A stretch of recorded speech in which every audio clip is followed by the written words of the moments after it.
Uimara wa taifa unaweza ukategemeana na neno la unabii ambalo taifa imelipokea na kuwa nalo.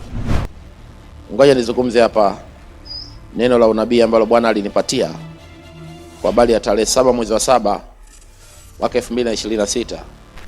Kuelekea siku ya tarehe 7 mwezi wa 7 mwaka 2026 ambapo vuguvugu la maandamano ya kitaifa kupangwa kutokea, mpaka mafuta ya Bwana MWB James Onea aliweza kusema kitu ambacho Bwana alimuonyesha, na haya ndio yalikuwa maneno yake.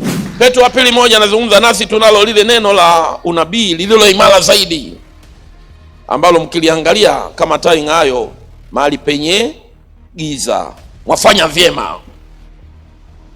Mwafanya vyema mpaka kutakapopambazuka. Sema mpaka kutakapopambazuka na nyota ya asubuhi kuzuka mioyoni mwenu.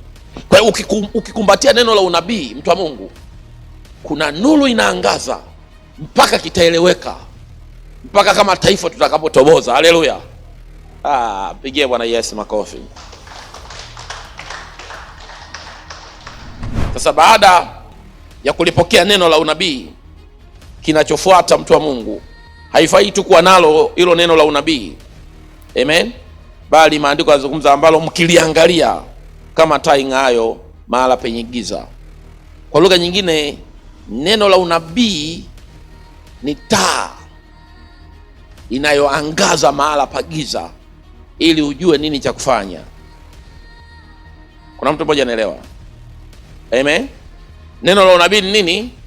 Ni taa inayoangaza mahala pa giza ili ujue nini cha kufanya. Na ndio maana katika siku za giza za kitaifa, Mungu anatuma neno la unabii kwa ajili ya kuangazia taa kwenye hilo taifa ili watu wajue nini cha kufanya. Kuna mtu mmoja anaelewa? Mpige Bwana Yesu makofi. Zinapotokea nyakati kama hizi, kwa mfano taifa letu linapitia, unasikia kuna rumors ya mambo kadhaa, amen. Kuna mambo ambayo unakuta itakuwa hivi, sijui tarehe 7 mwezi wa 7 kutakuwa na maandamano, kutakuwa na 1 2 3, sijui tumekusudia kufanya 1 2 3. Maybe wale ambao wana mobilize maandamano wanakuwa wanazungumza, amen, glory be to God. Kwa hiyo kwa namna fulani hivi unaona kabisa taifa linakuwa liko katika wakati ambao ni wa giza. Kuna watu leo hii hawajui tarehe 7 watoke ama wasitoke. Sio giza hilo. Mbaya zaidi, kwa mfano, hiyo ni siku ya 7/7. Amen. Kuna wafanya biashara wengi. Hiyo siku itakuwaje, mtu wa Mungu? What if wewe unatoka kama mfanya biashara na kukutana mkongoto? Mimi nakupatia neno la unabii. Nakupatia neno la nini?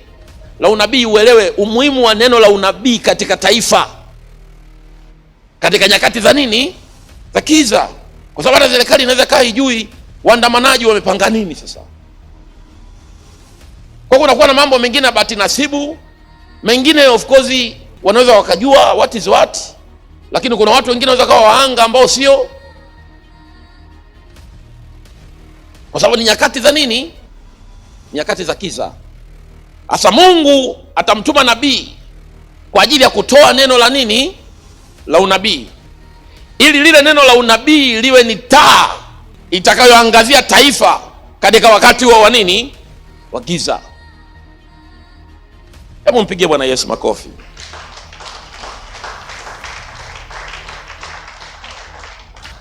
Na neno la unabii is not a human made. Neno la unabii sio neno la kujitungia. Mtumishi wa Bwana nabii Petro wa pili 1:17, maana Petro wa pili 1:18, na sauti hiyo sisi tulisikia ikitoka mbinguni tulipokuwa pamoja naye katika mlima ule mtakatifu. Sauti hiyo tulisikia. Sauti hiyo tulifanyaje? Tulisikia. Kwa hiyo lazima neno la unabii litaletwa na sauti kutoka mahala pa juu. Lazima neno la unabii litaletwa na nini? Na sauti kutoka mahala pa nini? Pa juu. Amen.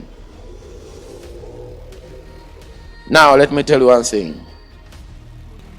Ngoja nizungumze hapa neno la unabii ambalo Bwana alinipatia kwa habari ya tarehe 7 mwezi wa 7 mwaka 2026. Amen. Nakumbuka ilikuwa ni majira ya mchana, tarehe 30 mwezi wa 6 ile. Tarehe 30 mwezi wa ngapi? Mwezi wa 6 mwaka 2026. Kwenye around saa 4. Amen. Kwenye around saa 4 kama na dakika 30 na hivi. Amen. Nilikuwa niko ofisini kwangu nimelala. Baada ya kuongoza mchaka wa madhabahu ya maombi ya asubuhi ile siku, kwa nikawa nina usingizi. Amen. Sababu jana yake nilichelewa kulala. Nikajaribu kupambana na ule usingizi, lakini ikawa ni kitu kigumu sana. Nikaamua ngoja niende ofisini, nikapitiwa na usingizi, nikawa nimelala. Wakati nilipolala, nikachukuliwa rohoni, nikapelekwa kwenye maeneo kadhaa. Amen. Lakini miongoni mwa maeneo ambayo nilipelekwa Dodoma kwenye huduma ya mtumishi mmoja hivi wa Mungu. Amen. So nikaona baadhi ya vitu, Bwana Mungu akaniambia baadhi ya vitu vinavyohusiana na ule mtumishi. Zeni nikachukuliwa tena, nikarejea nikapelekwa tena kwa mtumishi mwingine, mtumishi wa Mungu nabii. Amen. Nikaonyeshwa baadhi ya vitu kadhaa, maandalizi anayoyafanya kwa ajili ya next phase ya huduma ya huduma yake, na nikaona yale maandalizi yalikuwa anayafanya katika kiwango cha ubora sana. Amen. Then baada ya hapo nikachukuliwa, glory be to God, this time around nikapelekwa sehemu, siwezi nikasema ilikuwa ni Dar, Arusha ama Dodoma. Amen. But what I remember, ilikuwa ni barabarani. Ilikuwa nini? Ni eneo ambalo lina barabara kubwa, alafu kulikuwa kuna barabara nyingine ambazo zile zinalisha barabara kubwa. Amen. Then nikaanza kusikia sauti ya watu. Kwa makini nikaanza kusikia sauti za watu wakisema tuogope polisi. Zingatia ninachozungumza. Nikaanza kusikia sauti za watu wakisema tuogope nini? Polisi.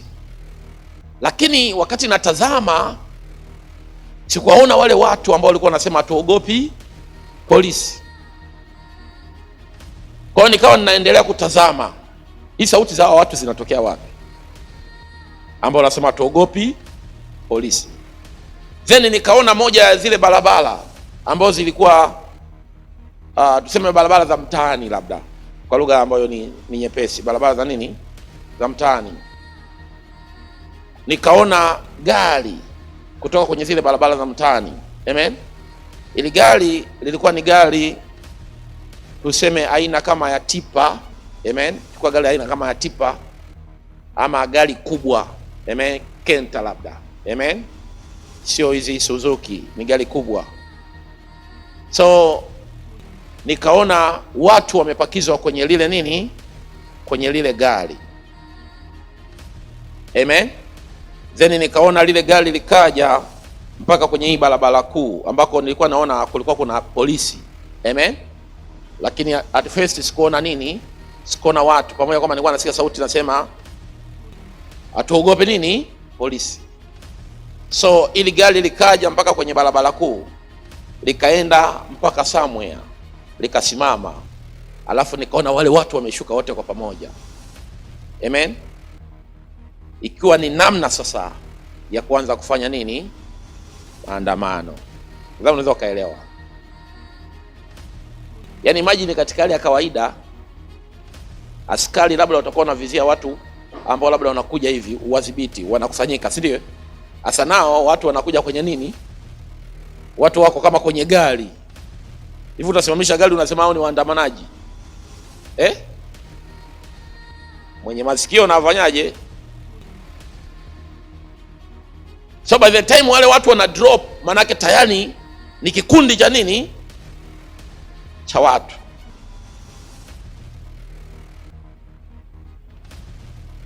nikasikia sauti kutokea juu mbinguni ikizungumza nami na kuyasema maneno haya. Amen. Tell this to my people. Tell this to my people. It was an English voice. Kwa Kiswahili tunasema waambie jambo hili watu wangu. Na nakumbuka that time ilikuwa ni 5:00 kamili.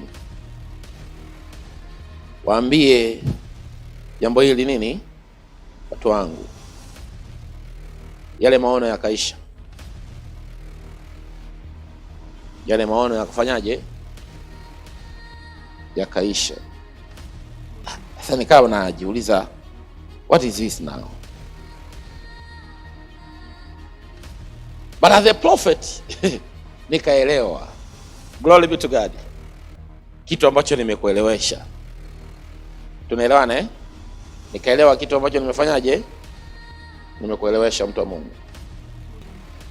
Lakini swali nikabakia nalo sasa. Kwa nini nimeambiwa niwaambie watu wa Mungu jambo hili?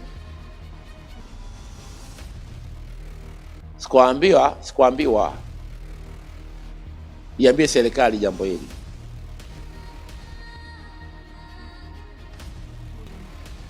Amen. Amen. Nikaambiwa waambie watu wangu jambo nini? Jambo hili.